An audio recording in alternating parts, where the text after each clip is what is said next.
Ladies and gentlemen, good day and welcome to Q3FY25 earnings conference call of Tata Consumer Products Limited, hosted by ICICI Securities. As a reminder, all participant lines will be in the listen-only mode, and there will be an opportunity for you to ask questions after the presentation concludes. Should you need assistance during the conference call, please signal an operator by pressing star, then 0 on your touchtone phone. Please note that this conference is being recorded. I now hand the conference over to Mr. Aniruddha Joshi from ICICI Securities. Thank you, and over to you. Yeah, thanks, Yashasri. On behalf of ICICI Securities, we welcome you all to Q3 FY25 results conference call of Tata Consumer Products. Now I hand over the call to Ms. Nidhi Verma, Head of Investor Relations and Corporate Communications, to take the call forward. Thanks, and over to you, Nidhi. Thanks, Anirudh, and thanks for hosting us. Welcome everyone to the Q3 FY25 call for Tata Consumer. We've just announced our results, as you would have seen. As usual, we will take you through some of the key updates. I have with me Mr. Sunil D'Souza, Managing Director and CEO, Mr. Ashish Goenka, Group CFO, and Mr. Ajit Krishnakumar, Executive Director and COO. And over the next 20 minutes, we'll walk you through some key highlights, and then we'll open the floor for Q&A. With that, I'll hand it over to Sunil. Yeah, thanks, Nidhi. So if you would, in summary, we had, I would say, a good quarter on the top line. Consolidated was 17% on the top line. If I net off the acquisitions, we were still 9% growth. India beverages grew 16, of which 9% was organic, with tea volumes, I'll repeat, volumes grew 7. India foods revenue grew 31, 11% of which was organic. International business recorded 8% revenue growth, 4% in constant currency, but swung big time on profitability, which was 35% year on year. India tea, we have pressure on the tea prices, but tea is a cyclical commodity, and we know sooner or later either price catches up or cost goes down, and therefore we remain focused on building long-term competitiveness. We have done a robust volume growth during the year. One thing I'd like to emphasize, it is not extra discounting, it is competitively priced, but we have driven execution, albeit there is a stress on the margin parameters. Calibrated price increases have been taken, making sure that we are competitive, but we are not falling behind.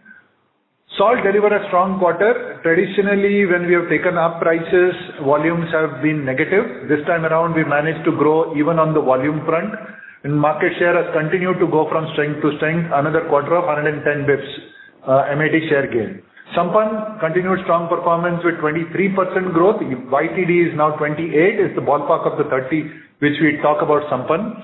Ready-to-drink business, we had issues with competitiveness last quarter, which we have corrected, and it delivered double-digit volume growth. The exit volume growth for the month of December was 39%.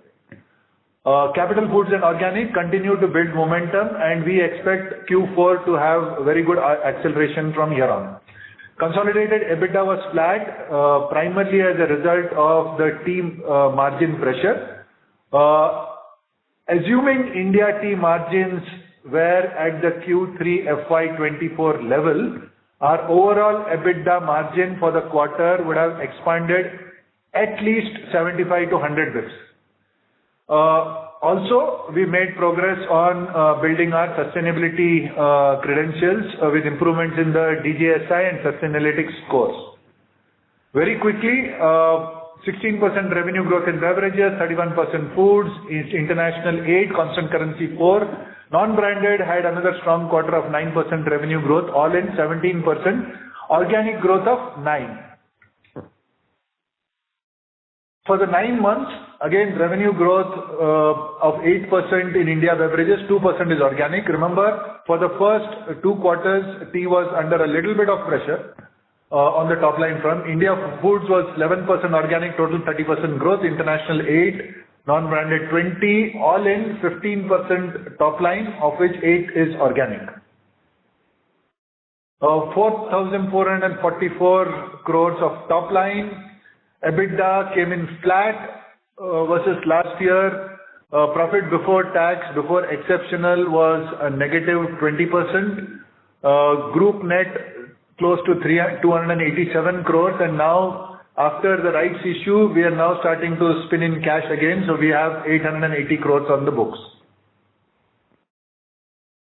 For the 9 months, 15% top line, 13,000 crores of revenue, 11% growth in EBITDA. But remember, for the first quarter or maybe and even the first half of Q2, we were sitting with older season teas, and therefore there was not as much pressure as is building up now. Also, I'd like to, in percentage terms, I think Q3 would be the peak of the pressure. Given that we've taken significant or decent amount of hikes as well, I think we would start to see the margin pressure ease off going forward.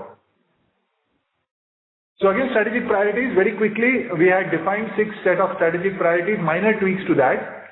So earlier, while we had strengthen, accelerate core, we've added strengthen, accelerate core and growth businesses. The ones which we already have in our bag for some time, like Sampann, Soulful, etc., are featuring in that bucket. The new opportunities is Capital Foods and Organic, and keeping a lookout for inorganic as well. The one big item which we brought in is execution, because now we've got a fairly decent sized portfolio in a business. We now need to button down our execution, including execution on cost takeouts. Balance remains the same. A&P to sales, as I've said, we should be probably in the 7.5. We were marginally down at 6.7. Market share, salt, continued to grow at 110 bps. Minor movement in tea.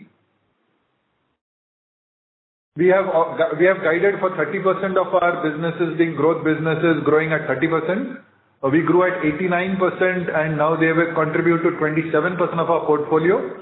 Organic, albeit the growth businesses were 14, and I'll come to the details. One of the big reasons why we've grown decently compared to our peer group, at least from announcements that we've seen so far, is we've continued to focus on building front-end execution. We've got roughly 10% higher distributors, 30% higher DSRs, as well as expanded rural distribution through super stockists and sub-distributors. Our direct reach is now north of 1.8 million. Our front-end DMS and SFA is fully implemented, including across the super stockist network. We are fully on the auto replenishment system, and therefore the tail-end SKUs are also picking up wind. In line with what we had committed of building out the food services and pharma, we have finished the pilots, proved the test case, and are now going to expand rapidly. Modern trade continued to deliver for us 14% top line growth, e-commerce 59%, e-commerce now accounting for 15% of our top line, almost equal, actually slightly higher than modern trade. Continued innovation, there was one brand on which we did not have a premium leg, which was Tata Tea Premium, on which we built a care variant. It's got off to a good start in the north. Tetley powder, which negates the bitterness that you see and the inconsistency which you see with tea bags, also off to a good response. Ready to drink coffee is again started off very well. We brought in jelly with a renewed focus with new flavors. On foods, dry fruits is now 100 crore ARR. Cold pressed oils is 70 crore ARR. We are continuing to double down behind it. Apart from that, breakthrough innovation of quick cook Kabuli chana, which is just put it in a bowl, put water, put it into the microwave, and you've got ready to eat. No soaking, no overnights, no pressure cookers. Capital Foods also continued to expand the portfolio with Szechuan fried rice masala as well as veg Hakka noodles. I talked about retaining A rating in MSCI's ESG index. DJSI score continued to improve. We are now 65 versus 56, and further improvement in Sustainalytics. On the macro piece, I don't think I need to talk about the tea prices, which are about 25 to 30% higher than last year. Albeit the Kenyan prices have sort of flattened out.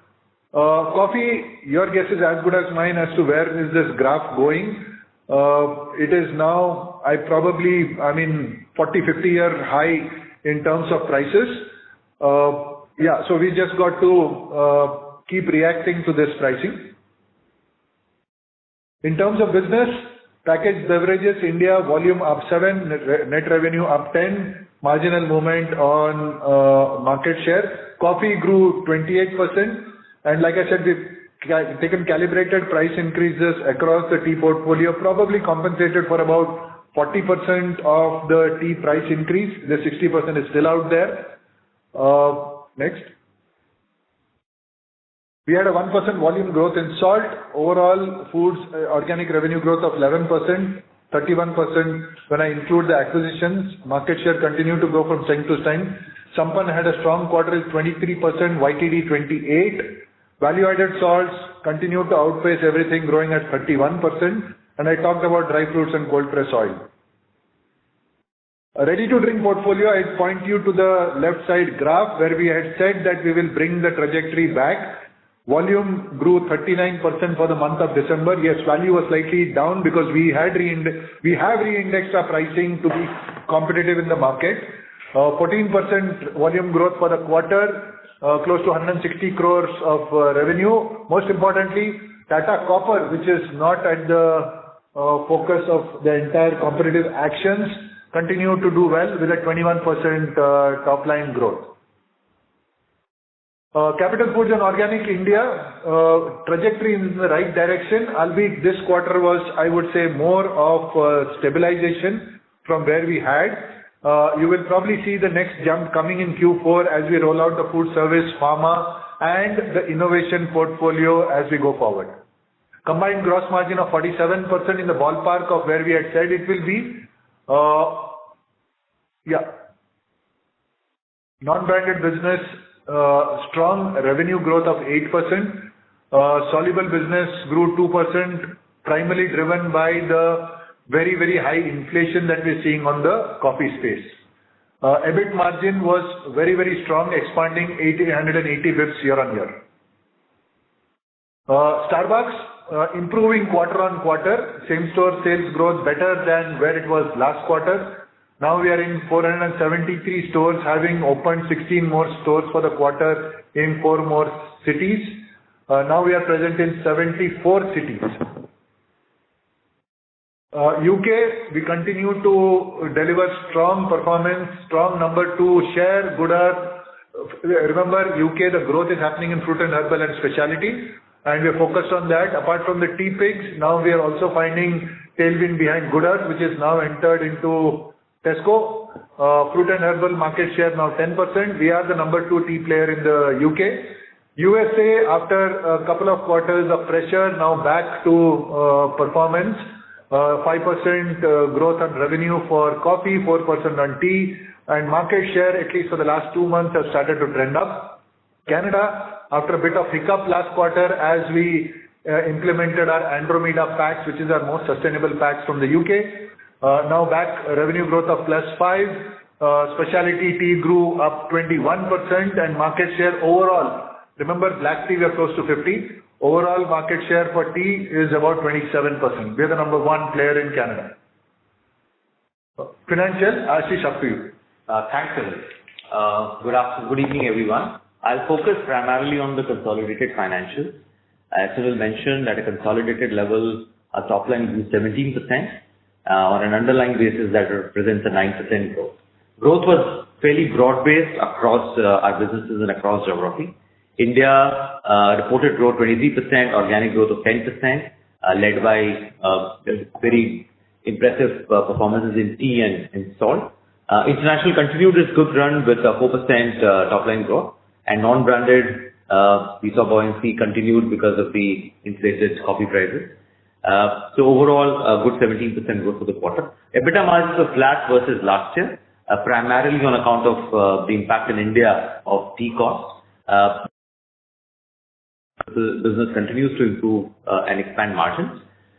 India business was particularly impacted by the high tea cost, and we saw margin contraction. but international and non-branded business they'll continue to deliver very impressive margin expansion. International is more structural, and non-branded getting the benefit of high commodity prices as of now. On a 9-month basis, consolidated revenue growth of 15%, again growth across businesses and geography, and we are seeing also EBITDA growth of 11%, albeit Q2 was partially and Q3 was significantly impacted by high tea prices in India. Rest of the portfolio continues to expand margins. So therefore, on a consolidated financial level, again nothing much to call out. EBITDA remains subdued versus last year on account of high tea costs in India. EBIT again impacted by flow through from EBITDA plus the amortization impact on account of capital goods in Organic India, which is close to 60 crores on a quarterly basis. On PBT, we were impacted by higher interest costs versus last year, but that's beginning to improve now as we build on cash. As Sunil said, we have moved to close to 900 crores of cash, and as we continue to build that, we will see significantly higher flow through from EBIT to PBT. So therefore, at an overall level, PAT came in at 282 crores, which is down 6%, largely because of the impact of tea, as I said, the interest cost and amortization cost. So with that, I think let me hand over back to Sunil for the closing. Yeah, thanks, Ashish. So essentially, we'll continue to prioritize a longer-term competitive market position in the India tea business, because we know that if the incoming crop is normal, we will have prices move downwards, and that will put margins back on track. Or if they don't, industry will take pricing up, and therefore margins will come back to normal. But that said, more importantly, the India business delivered robust double-digit growth backed by strong volume, which is a multi-quarter high. EBITDA margin overall impacted, as I talked about, normalized for, if I take out both the price increases as well as the cost increases on tea, our EBITDA margins would have expanded at least 75 to 100 bps. Foods, international and non-branded, strong quarter. Trade pricing interventions in the RTD business has revived volume growth. It's just a question of matter now before the revenue also starts to turn positive. Having stabilized Capital Foods and Organic India, now focus shifts to accelerating growth with innovation and expansion of the food services and pharma channels. Incidentally, in the pharma channels, about 85 to 90% of the products that we are selling are Organic India, and therefore significant amount of uplift will come here. Tata Starbucks, albeit a little bit under pressure because of demand, improved quarter on quarter, witnessed good growth, and new initiatives that we've launched, driving affordability and traffic, are showing promise. So back to you, Nidhi. Thanks, Sunil. Yeah, moderator, we can open up the floor for Q&A now. Thank you very much. We will now begin the question and answer session. Anyone who wishes to ask a question may press star and 1 on their touchtone telephone.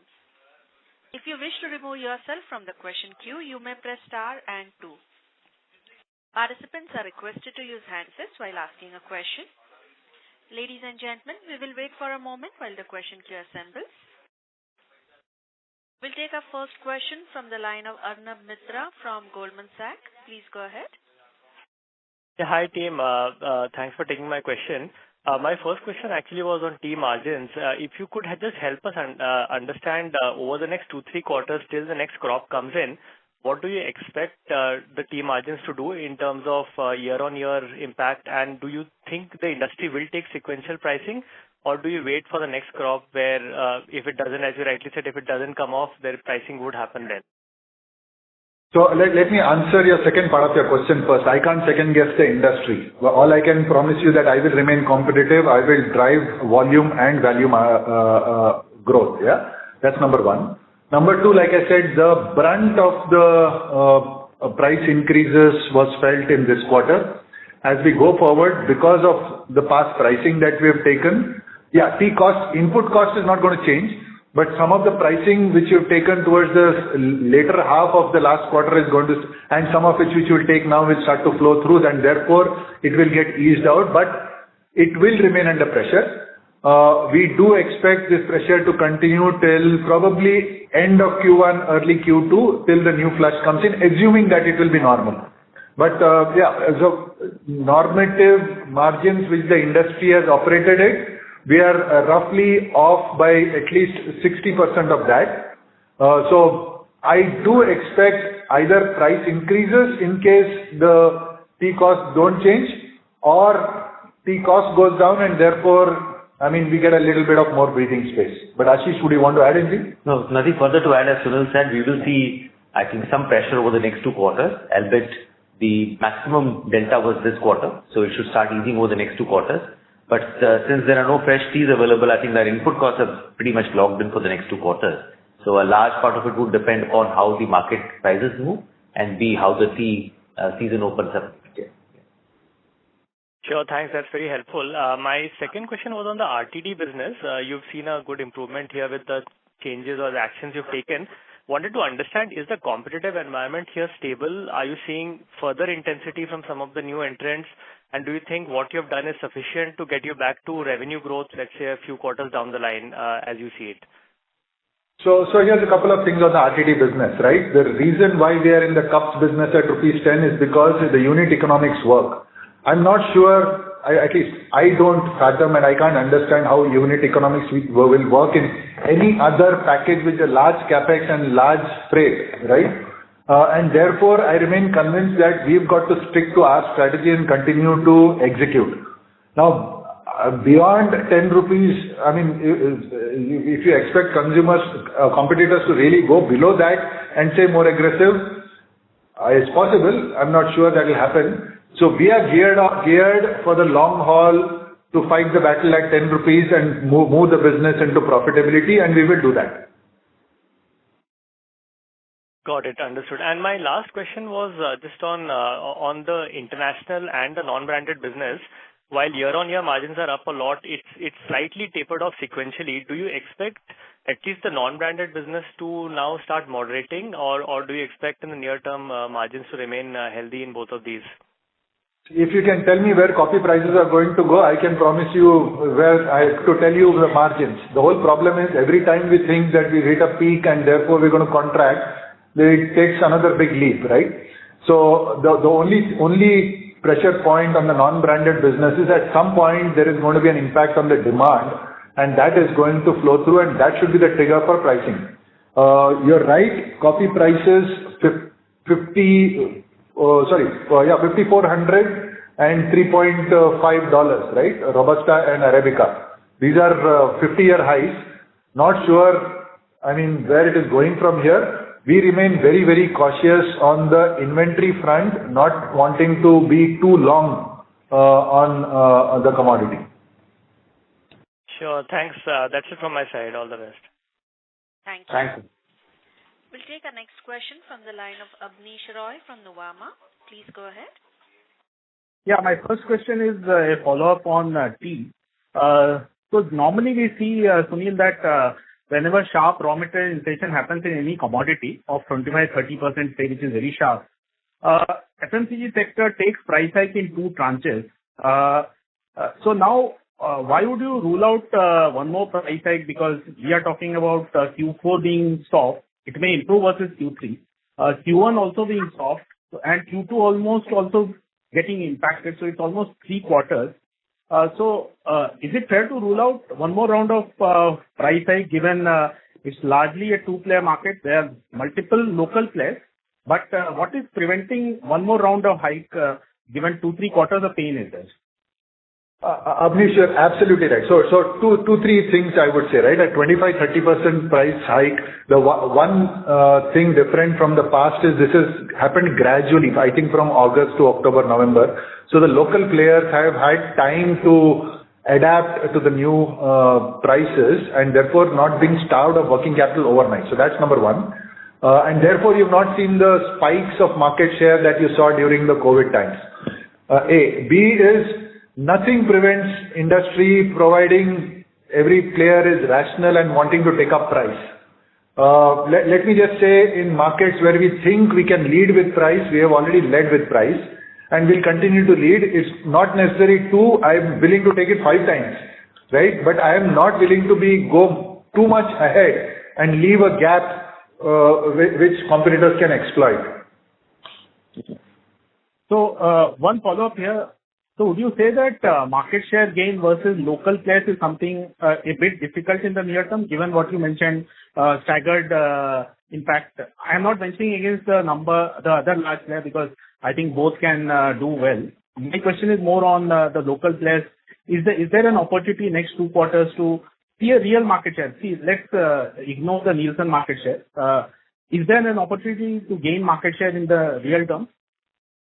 No, I absolutely think so, because Abneesh, I don't think industry has grown 7% volume, right? And my price index to locals has not changed dramatically.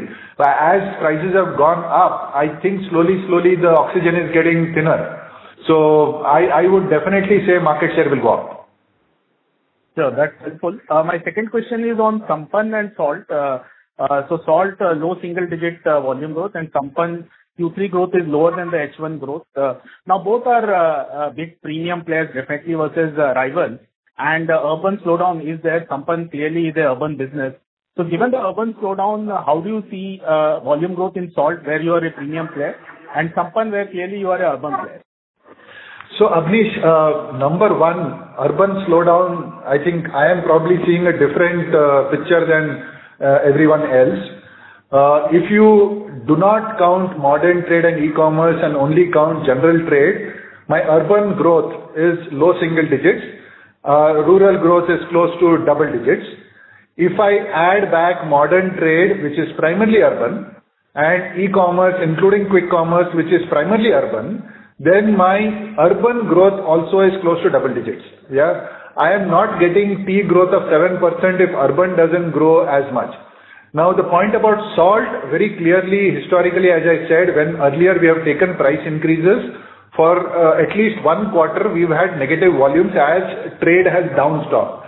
This time around, I think I would like to credit my team with execution, planning, thinking, whatever. We have grown on volume as well. And remember, we've taken a 7% price increase after 2 years. I mean, it doesn't sound too much over 2 years, but remember, we've taken one shot into it. It was a bit of a shock. So I would say on Salt, I'm pretty happy with where we have come out. Sampann, I think it's a question of commodities. Some of the commodities spike for which we had to take pricing up, and it normally takes a bit of time for trade to react, because we take it as quickly, because we don't sit with huge inventories and play arbitrage, and therefore we translate immediately. So Sampann, I wouldn't worry too much about. Like, as I said, for the first half, we've delivered 28, which is in the ballpark. Sure. Last quick question on Organic India and Capital Foods.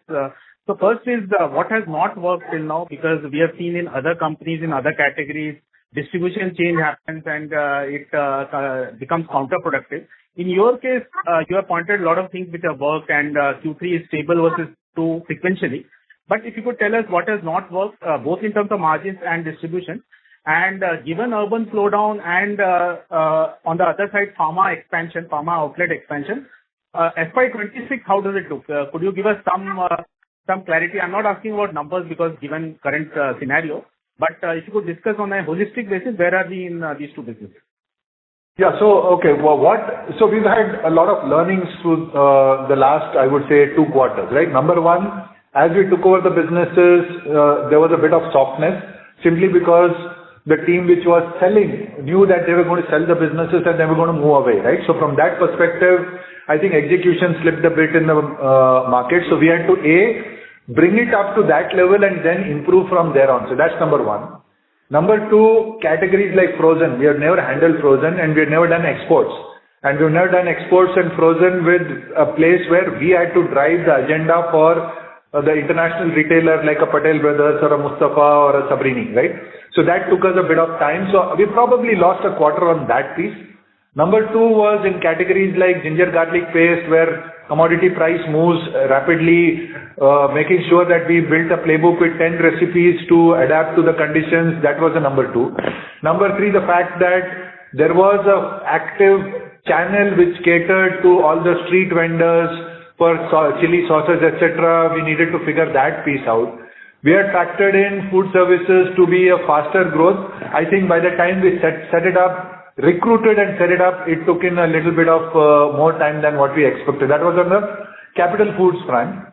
On Organic India, a significant amount of growth was built on the pharma channel, and we took again a bit of time. Remember, Organic India, we closed only in April, and probably for the first 30 days, we just took back stock and because we didn't want to. So actually, we got going by June. So we are about 3 months behind capital foods, even in Organic India.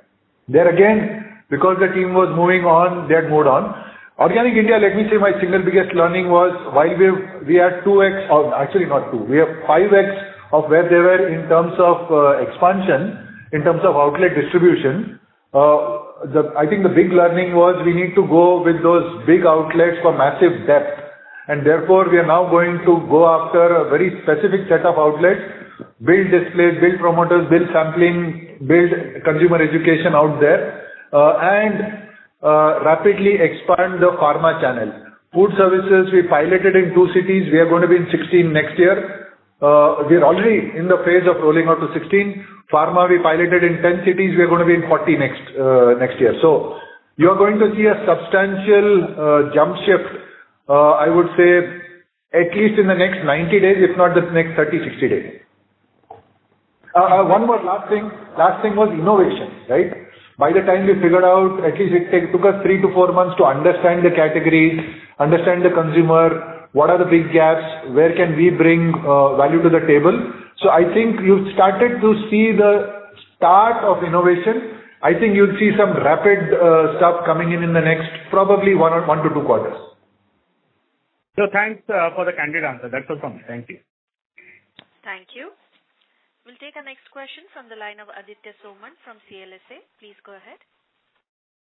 Hi, good evening. So 2 questions. So one, are you seeing in tea when you mentioned that some of the smaller competitors, they've had more lead time to adjust to prices, but is there also a sense that some of these players are also benefiting from easier access to the market, whether it's because of modern retail or quick commerce? I'm not sure. The access, modern retail, I don't think things have changed significantly. Quick commerce, I'm not sure you're seeing all the tail end SKUs coming. So, and that was always there. So it is not, it could be, but I don't think we're seeing anything dramatically different on that front. In fact, e-commerce, we are the number 1 player and we continue to be the number 1 player and we're expanding market share as we speak. So I am not sure we're seeing what you mentioned. No, very clear. Thank you. And the second question on the beverages business. Would it be fair to say that now the product is a lot more competitive from a pricing perspective, and which is what is driving up the volumes? Oh, absolutely.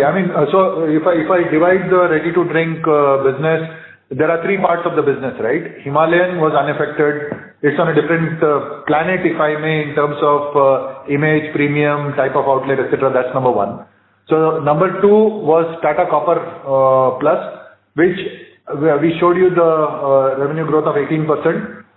That's on a strong wicket, going from strength to strength. Tata Gluco Plus was the one impacted where while the 10 rupees price was matched by competition, they had gone significantly deeper on retail margin, and that is what we've matched. And like I said, the critical thing is to make sure we build momentum back onto the business and then figure out how to improve profitability thereon. While, like I said, in December, top line, I think for the December we exited at a 39% volume growth. For the quarter it was 14 because it is accelerated month on month. But the 14% volume growth translated into -2 on revenue, primarily because as we re-indexed retailer margin, that has had an impact on revenue. But here's the thing. First, guys, as long as my unit economics works and I have question marks on the other side, and therefore, what exactly is going to be the future? My game is to stay in the market, build momentum, and build profitability from here on. Understand. And just a follow-up on that. So it's fair to say that the margins for that business, the Gluco Plus business, aren't impacted, or would there be an impact where you've taken down margins as well, but you're okay with the new level of profitability? Is that what you mean? Yeah. So we have taken down prices, and that has had an impact on the revenue line and the margin. But remember, guys, Tata Gluco Plus in perspective is 2.5% of my total revenue as a company. And if that is a business which I'm sure is a longer term, bigger bet, we need to grow. I have a competitive advantage, so I will stay the course and I will build the business. We will figure out how to compensate that margin pressure from other businesses. No, totally understand. I just wanted to make sure I get the thesis right. Thank you. Thank you. We'll move to the next question from the line of Mihir Shah from Nomura. Please go ahead. Hi, congrats on a very strong performance. Sunil, if you can just throw some light on the divergent trend that you're seeing in your urban versus the peer set that we are seeing. Would it be a function of the categories that you are present in, where there is a higher composition of unorganized players, and because of the price hikes, have been limited versus them, that is leading to formalization? Would it be one key reason for you seeing better urban growth versus peers? So number one, my price hikes are not more or less than competition. It's almost like for like, right? Either I move first, competition moves later, competition moves, I move. I don't think we're going to win the game by leaving money on the table or discounting, right? So I'm not a believer on that piece. B, I would say a lot of work has gone into driving better distribution. You see the larger feet on street. I've got 30% more DSRs with a very focused set. There is a guy who's selling beverages plus Organic India. There's a guy who's selling salt plus Sampann, and there is a person who's selling Soulful and Capital Food. So we've brought in focus on all those categories. I think that is working, number one. Number two, we've got auto replenishment systems, which means every single SKU is available. Number three, we've got the new DMS and SFA implemented at the front end, which means it is far more analytical, far more data oriented. Number three, and this is, I'm going beyond urban, we've expanded our number of super stockists and therefore sub-distributors. We're close to 10,000 sub-distributors now, which operate primarily the below 50,000 pop strata. And yeah, so that's about it. Like I said, if I don't count modern trade and e-commerce, I am low single digits. If I count modern trade and e-commerce, I am double digits, right? So I'm not sure I can comment on other players, but I can talk about my numbers. Got it. Thank you for that. On tea, kind of volume growth, I don't remember when are we seeing this kind of volume growth. Clearly, I don't. Do you think that these are the sustainable volume growth for the near term at least? And what is the level of pricing that you have taken along with the industry on tea specifically? So let me comment about pricing. We've probably taken 40% of the cost into pricing so far. We've still got 60% to go, which is a gap as we enter this quarter. B, in terms of overall growth rates, we've always guided saying mid to longer term, we will see mid-single digit beverage growth, and we stick by it. Now, it could be a fact that we have put more focused A&P power. We've probably executed better. We've got a better pack price strategy. So I wouldn't exactly I have a detail on why we are growing 7 and others are not. All I can say that I do think we pull in every single lever to make sure if there is margin pressure, if not anything, we will make sure we are on a strong wicket when the margin pressure eases. Understood. Okay. Lastly, on food margins, would it be incorrect to assume food margins have seen a material expansion? And what would be the key reason for the same? Would it be largely from salts of the price hikes that you've taken, or it'll be a contribution a bit from all the categories that you are investing in? So in foods, there are multiple set of factors playing out there, right? In salt, we've taken a 7% price increase, but it has put us back exactly where it should be in salt. So I don't think there's a margin expansion there. Sampan was a little bit of a margin dilution, if not anything, simply because in a few categories like pulses, etc., I think the costs went up before we took pricing, but that's very, very marginal. Capital Foods, as we had said, one of the big reasons for acquiring it was that the margins were probably 50% higher than where our margins were. And as that plays in the portfolio, I think the overall foods portfolio, you will see the margins go up. It's more a question of mix and growth rates of all the different parts of the portfolio rather than just pricing or cost advantages. Got it. Very clear, Sunil. Thank you very much and wishing you all the best. Thank you. Next question is from the line of Percy Panthaki from IIFL Securities. Please go ahead. Hi, Sunil. Just a follow-up on the pricing which Mihir asked. You mentioned 40% of the inflation. So does that mean that because tea cost is up, let's say 25%, that the price increase you have taken is 10%? Is that the correct way to read it? Ballpark, yes, Percy. Okay. So this quarter we have seen only like 3% of the pricing come in. Is that because of mix, or is it because that the pricing was taken through the quarter and did not affect the entire quarter?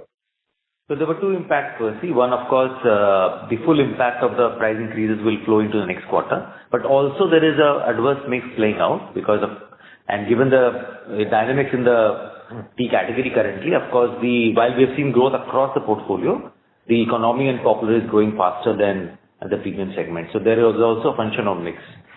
But that said, I mean, the initial days when the price increases happened, we saw lower part of the portfolio fare better. But now getting into January, February, the trend that we're seeing is now the middle to higher part of the portfolio is also performing as strongly. Yeah.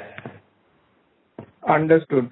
So would it be fair to assume, given the price increases already under the belt, not even counting anything more, that Q4 should see at least a high single-digit pricing growth, even considering some little bit of mix deterioration? Is that a fair assumption? So Percy, all I can say is we'll continue to focus on volume growth. We've taken 40% pricing, and we remain committed to taking any other pricing opportunities that there are in the market. Yeah. Understood. Coming to the international portfolio, just wanted to understand the margins. Are they? I mean, of course, there is a coffee price impact there. I don't know how to look at it because for the international business, the coffee price would actually be like input cost inflation, and despite that, international margins are healthy. So what is driving that, and what do you think is the stable state international margin? Will it maintain at this level, or is there a chance it could go up or down? So Percy, if you see the portfolio of international, the large part of the margin expansion is actually coming out from UK and Canada. And because we have taken structural interventions in these markets, UK, of course, Sunil has talked about it earlier. We did a lot of structural interventions which are playing out now. US margins are actually lower and largely improved versus last year because overall coffee impact has not been that material in that market. So, but that said, I think I will put back a certain amount of margin improvement in the UK into brand building now. Now that we've got the business on steady footing, whether it is in terms of the manufacturing, sustainable packs, product quality, fully biodegradable tea bags, execution at the front end, got fruit and herbal specialty, all firing up. I think it is high time to start building the brand to a stronger position. So we will start giving this off. But international overall will be in the ballpark of the margins because while I give UK off, the US I would expect to improve from here on as we improve two or three things. A is the big opportunity of K-Cups is what we are pushing for. That is a better margin than bags. We have a significantly lower market share in that. Number one. Number two, availability is a big opportunity. The team is focused on that. see smaller customers whom we're not focused on, who are more profitable from execution standpoint are getting focused on. And D, most importantly, in the US, while earlier our entire sales system was based on third-party brokers, we have now taken control of key accounts with putting in an in-house team to manage all the big accounts like a Walmart, Kroger, Publix, etc. directly. Right. Got it. So, I know it's a very short-term oriented question, and apologies for that, but do you think that we could have a couple of quarters where the India margin is still under pressure on a YOY basis, whereas the benefits of unbranded and international on a YOY come into the base, and therefore on a console level, there is a lot more pressure on the EBITDA than what we've actually seen this quarter. Is that a possibility? So Percy, if you tell me what is happening to coffee prices, if you tell me what is happening to the coming tea crop, and if you tell me what is happening to competition in the local market on tea prices, I will be very happy to do that computation. Unfortunately, the only thing I can do is react to the market. If players are rational and if they put in, behave rationally on cost, prices, etc. As I said, if I had computed my margins net of tea cost increase and price increase, my EBITDA margin would have expanded at least 75 to 100 bips, right? So if anything, I think we should start seeing expansion rather than contraction. Okay. Thanks, Sunil. Thanks very much and all the best. Thank you. Ladies and gentlemen, in order to ensure that management is able to answer queries from all participants, please restrict your question to one at a time. You may join back the queue for follow-up questions. We'll take our next question from the line of Sheela Rathi from Morgan Stanley. Please go ahead. Thanks for taking my question, and I have two questions. So my first question, Sunil, was, on the point which is made in the presentation that, with respect to prioritizing long-term competitiveness in the tea portfolio. Is there a way we can think of that, 7% is kind of a new narrative on the volume growth? Of course, we cannot make such projections, but how should we think about the volume growth trajectory in terms of what you are saying here? And the second question is, I think Tata Consumer is the first company to call out that e-commerce is bigger than modern trade for us. At 15% e-commerce and modern trade at 14%. Just want to understand is what part of our portfolio is driving this, or, we are going all in, because a lot of consumer companies say that, they have a different portfolio for e-commerce. Vis-a-vis, how are we different here? So two questions. So let me answer the second question first. Sheila, as a consumer, will you buy a different pack on e-commerce than what you get in your Kirana store or modern trade? That I'm not very sure, right? We do play pack price from time to time, but broadly categories, etc., I would go all in. My philosophy is I will be where the consumer is shopping, right? I will not try to balance my margin profile and my channel profile. This is how my mathematics works out. I will be where the consumer is and then work backwards to figure out how do I fit my profit profile. So that's number one. Number two, on the margins, if this was the number, I would use the term on a lighter note. If wishes were also Sunil would write, right? So the 7% volume growth I wish, but I think longer term it is mid-single digit that we're guiding for, and we remain committed to that. Thank you. Thank you. We'll take our next question from the line of Bhavdeep Vora from Franklin Templeton Asset Management India. Please go ahead. Yeah, thanks for the opportunity. I have two questions. The first is, could you comment a bit on this recent news of on the snacking business about the tie-up with Pepsi for the Kurkure? Kind of what does this entail, and are there kind of further such plans in the pipeline? So the single biggest thing that we believe for Capital Foods is that, for example, Szechuan chutney, we've got an 89% share of the segment, and the game is to grow that segment. The easiest way to grow that segment is sample the product, because I would find it very, very difficult to believe that someone sampled it and didn't buy the product, right? And therefore you need to find a vehicle with whom you can partner with to do that. So by partnering with Kurkure, we've got the Szechuan chutney flavor with the Ching's bottle on the pack in front of every consumer who's picking up Kurkure. So for a very cost-effective, I would say, execution, I've got a ad which has yet to come out, right? Which you will, I think will be a breakthrough when two brands are coming together. B, I've got sampling across the entire Kurkure range going on, and therefore I expect my entire tailwind to come into the Szechuan chutney and the Ching's portfolio. Okay, so does this this is more of a partnership for kind of building the brand profile and this thing? Or, is there any further investments involved in this, or? We will put in a little bit of money on A&P. Pepsi will put in a little bit of money on A&P. But if your question is there a commercial angle to this? Is there a royalty? Is there a this thing? No, there is none. It is more of a branding and sampling exercise for us. Okay, fine. The second question is on the kind of profitability aspiration for the Sampann portfolio. If you could comment, where are we, and over the next 3 to 5 years, where do you plan to be in that part of the business? So when we had started off, Sampann was 0 or slightly below water, I would say. Over the past 4.5, 5 years, we built it to close to very high single digits, close to double digit margins. I don't see a reason why gross margin, and our gross margin is defined as including variable freight. I don't see a reason why over a period of time it can't go to 12 to 15%. Okay, fine. Thanks. That's from my side. Thank you.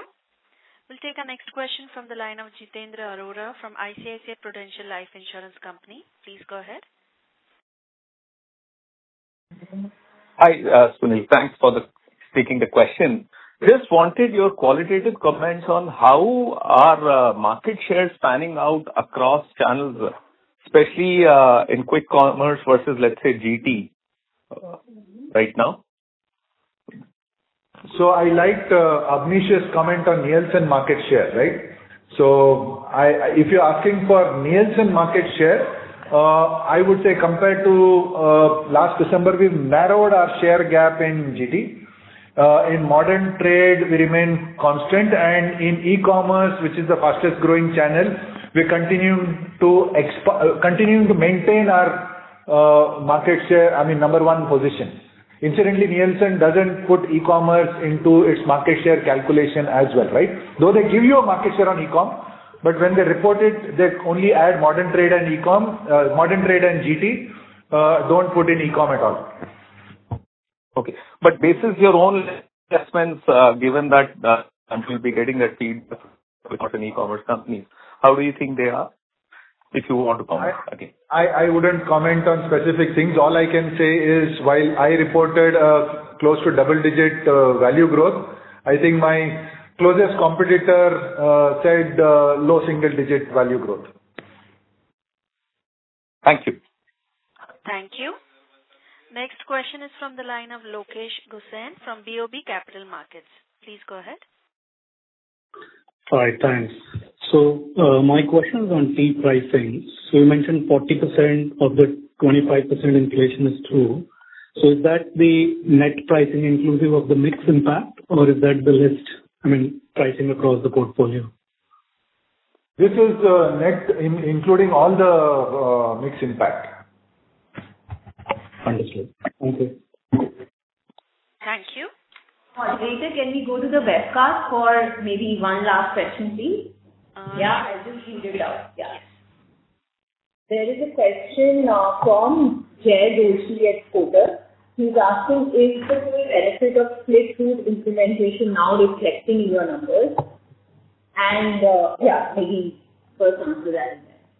So split route implementation, I think by the time we got implementing, it was end of the quarter. I think there are still certain percentage of vacancies that I see on a daily basis. I think we're fully not there. Jay, and the second thing is, I think putting in the salesperson is the easier part.